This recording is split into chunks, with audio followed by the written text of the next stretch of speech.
If the ads are driving you crazy, we're sorry, but without them there is no podcast. If the adverts are driving you mad, we're sorry, but without them the podcast would be bad. You can listen ad-free by becoming a super listener on Apple Podcast or Patreon.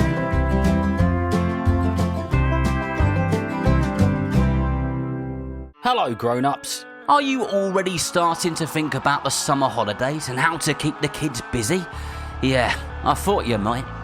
Today's podcast is brought to you by Kellogg's Football Camps, a brilliant solution for families looking to keep kids active, having fun and building confidence this summer.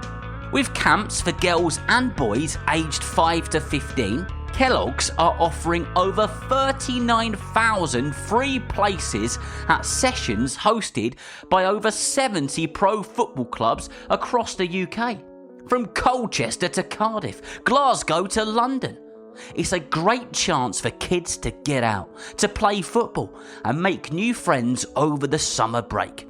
To book a free place, just buy a promotional Kellogg's Football Camps pack and scan the QR code to choose a club near you. T's and C's apply, subject to availability. If you're a small business owner, you'll know just what it's like to be the Chief Everything Officer. HR, payroll, employee benefits. Well, Gusto can do all of that for you. Gusto is online payroll and benefits software built for small businesses. It's all in one, remote friendly, and incredibly easy to use. It's quick and simple to switch to Gusto. Just transfer your existing data to get up and running fast. Try Gusto today at gusto.com/lockedonsoccer and get 3 months free when you run your first payroll. That's gusto.com/lockedonsoccer. The world's biggest soccer tournament has arrived and you can trade the entire tournament on Kalshi. On Kalshi, you can trade every match from the opening stage all the way to the final. On Kalshi, you're trading against peers in a live market, meaning there's no house. And as the probability changes, you can buy in and out of your position. For a limited time, download the Kalshi app and use code CUP26 to get $10 when you trade 10. KALSHI, Kalshi. Trade the beautiful game. 18 plus only. Restrictions and eligibility requirements apply. Event contract trading involves risk and may not be suitable for all investors. Prices, values, and available markets may differ from those mentioned. For more information, see kalshi.com/regulatory.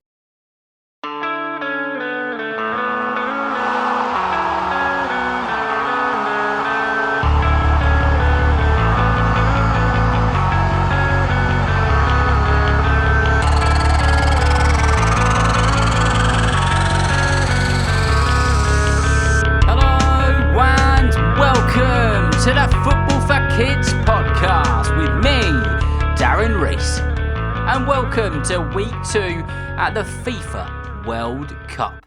What a week it's been. The World Cup is in full motion. There's been goals, there's been celebrations, there's been storms and about everything else in between. Strap yourselves in, grab a comfy seat and maybe keep a glass of water nearby, especially if you're in the UK. Because week 2 of the 2026 FIFA World Cup has been absolutely wild. Now, before we get into the week 2 review of the World Cup, I've got a shout out to do for a club captain on Patreon. And it says, "Hi Darren, my name is Benjamin. I'm 6 years old and I'm half Brazilian and half Danish. I love football and I play for Valensbæk." I've probably completely butchered that, haven't I? Anyway, I gave it a go. Just in case you were wondering, that's in Denmark. Can you say hi to my team? I listen to your podcast every day before I go to bed, and I absolutely love it. Could you tell a story about some Brazilian players like Rafinha, Endrick, or Kuna, or Pele? A massive shout out to you. I can tell you that I've already done episodes on Rafinha, on Endrick, and I've done an episode on Pele as well. They are somewhere amongst a catalogue of episodes on the Football for Kids podcast. Thank you so much for being a listener, and even more so, thank you so much for being a club captain on Patreon. On one side, you've got giant football nations, the big beasts, the teams with shirts full of history, stadiums full of noise, and attackers who look like they've got fireworks stuffed inside their football boots. But on the other side, you have the underdogs, the brave, stubborn, never say die teams who are defending like their goal is protected by a dragon. a moat, and 3 very angry PE teachers with very loud whistles. This is the part of a World Cup where everything starts to tighten up. The smiles get smaller, the tackles get louder, the fans start checking the tables, counting points, whispering, shouting, hoping, praying, and occasionally making noises that only dogs can understand. So, let's properly get into it, shall we? And let's talk about week 2 at the FIFA World Cup. Now, England versus Ghana is where I'm going to start. And, oh my word, this was not one of those games where the ball flew into the net at every opportunity. This was more like trying to open a tin of beans with a spoon. England had loads of the ball. And when I say loads, I mean a ridiculous amount. And it felt like Ghana had said, go on, you can have the ball, but you're absolutely not coming through here, and you're absolutely not sticking that ball into the back of our net. Ghana's defending was brilliant. Proper brilliant. They sat deep, they stayed organised, and they blocked the spaces like someone had parked 5 buses, 3 tractors, and a massive inflatable hippo in front of a goal. And I'm not joking when I say it. Harry Kane barely got a sniff in the first half. The England captain was stuck up front, waiting for the ball, probably thinking, hello, anyone, I'm over here. Jude Bellingham did make history, becoming the youngest man to reach 50 England caps, which is a huge achievement. But this was Ghana's night of stubbornness. Late on, Nico O'Reilly smashed a header against the bar, Kane blazed a rebound over it, and Ghana cleared one off the line. And when the final whistle went, it was England 0, Ghana 0. A point for Ghana and a headache for England. And England weren't the only teams banging their head against a brick wall in week 2. Belgium against Iran finished 0-0. This was another match where the defenders basically turned the penalty area into a locked bank vault. Belgium had plenty of the ball early on. They passed, they prodded, and they looked for tiny gaps. But Iran stayed deep, they stayed calm, and they kept saying, nope, you're not coming through here, not a chance. But if Belgium against Iran was tense, Curaçao against Ecuador was something else entirely. Curaçao, a tiny Caribbean island nation, were playing in their first ever World Cup against Ecuador, and they earned their first ever World Cup point. And they did it because their goalkeeper decided to become a human wall. Ecuador came forward again and again and again. There were shots flying all over the place, but the keeper did an incredible job, and he saved almost every single one. By the end, he'd made 15 saves and made history for his nation. Ecuador had 28 shots. Now, while some teams were building brick walls, Brazil were doing Brazilian things. In Miami, under thick, sticky Florida heat, and it was horrendous, Brazil beat Scotland 3-0. And honestly, at times, it felt less like a football match and more like someone had pressed a samba button on a giant yellow jukebox. Scotland were in trouble early. There was a mistake at the back, the ball broke kindly, and Vinny Jr. did what Vinny Jr. does. He pounced and he scored. And things didn't get any easier for Scotland as the samba dancing just started to increase as the minutes and moments of the game went by. The game ended 3-0 and Scotland were left panicking and worrying about their future in the World Cup tournament. And for the record, I really, genuinely want to see Scotland progress in the tournament. Hopefully, the results fall in their favour and they will see themselves in the round of 32.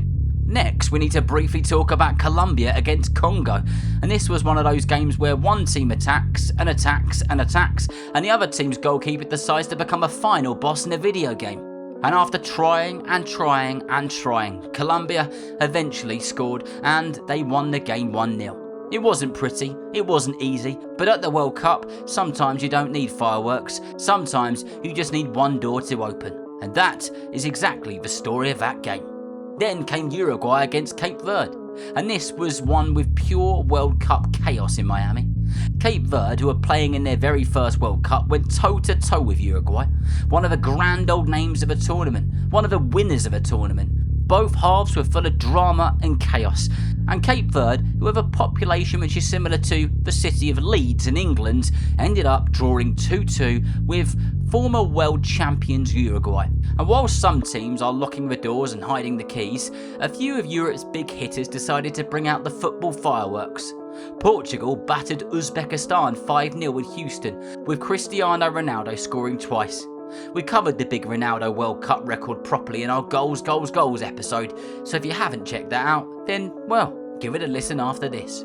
Spain did something similar in Atlanta, smashing Saudi Arabia 4-0. Lamine Yamal got himself onto the score sheet that day. That was another one which we covered in the goals episode. Germany had a much tougher night in Toronto, coming from behind to beat the Ivory Coast 2-1.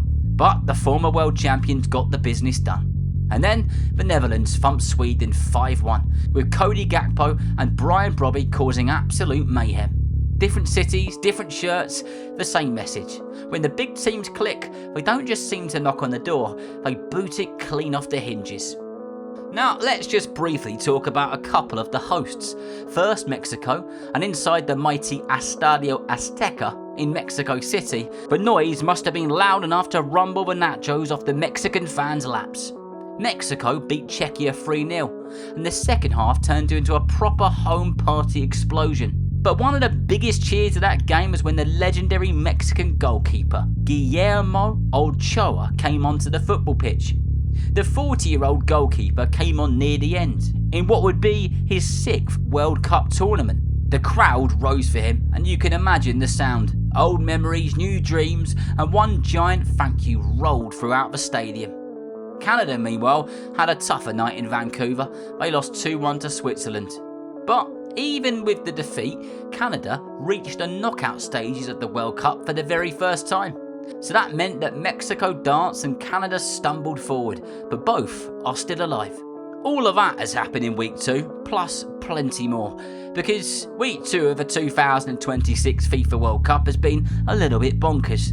We've had Brazil dancing, Mexico roaring, Portugal firing, and Spain looking sharp enough to slice a sandwich in midair. But we've also had a lot of stubborn stuff. Ghana, Iran, Curaçao, Cape Verde and others have shown that football is not just about superstars and shiny boots. Sometimes it's about blocking, battling, sweating, saving, surviving and refusing to give up at any given point. And now the World Cup changes.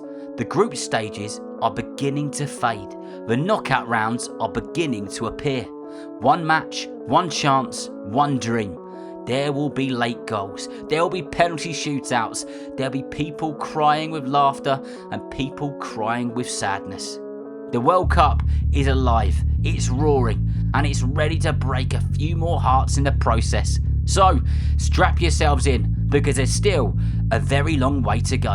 And remember, if you know someone who loves football just as much as you do, then please tell them about the Football for Kids podcast.